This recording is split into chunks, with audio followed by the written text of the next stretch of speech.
This is my Sinn 556. There are many like it, but this one is mine. This watch has been in production by Sinn since 2007. Many different dials, sizes, and limited edition models have been released in that almost 15 years. The reason Sinn has been able to sell this watch for such a long time is simple. They've gained a strong reputation in the watch community as a watch that can truly go anywhere and do anything. The size is perfect for all wrists, and even though it has Donald Trump syndrome, small hands, it is extremely legible. Throughout the years, not much has changed with the 556. However, recently, Sinn has switched from using an ETA 2824 movement to a Sellita SW200. Now, I am in no position to debate which movement is better. I am not a watchmaker.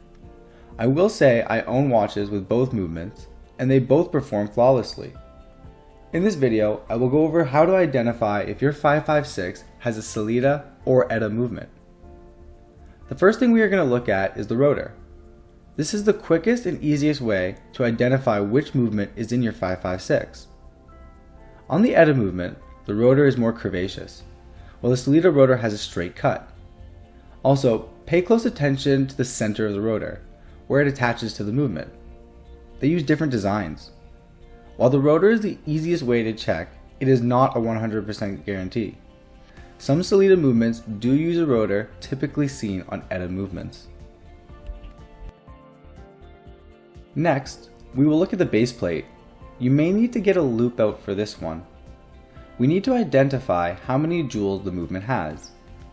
An ETA 2824 has 25 joules, and a Sellita SW200 has 26. Here on my Sinn 556, we see that on the base plate it says there is 25 joules, which means it is an ETA. The script is not in the same position on the Sellita, but here is a photo of the Sellita SW200 in my Tag Aqua Racer, showing where the markings are. One thing to note is that Sinn does their own finishing on movements, so these markings may not exist on Sinn's Sellita movement. The final and most definitive way to check is to look at the base plate near the balance wheel. It will say either 2824 or SW200. These markings are very small, but they are there. One more thing I wanted to mention is the case back of the 556. The community has noticed the text is changed to admit the anti-magnetic and shock-proof rating. A Watch You Seek member by the username Hayatsuka, I'm probably butchering that, reached out to Sinn to see why that was. Sinn responded that the current standard for a watch to be rated as shockproof, it must meet DIN ISO 1413, which the 556 does not.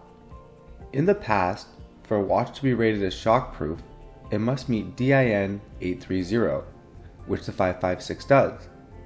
In 2016, DIN 830 was replaced by DIN ISO 1413. Sinn felt the shock-resistant properties of the 556 were adequate, and opted to remove the rating from the caseback instead of bringing it up to DIN ISO 1413 standards. Hopefully this video was able to help you identify if your 556 is an ETA or Sellita movement. Both movements are excellent and are tried and true in a variety of watches, and no matter which one yours is, I'm sure you will get nothing but enjoyment out of your 556.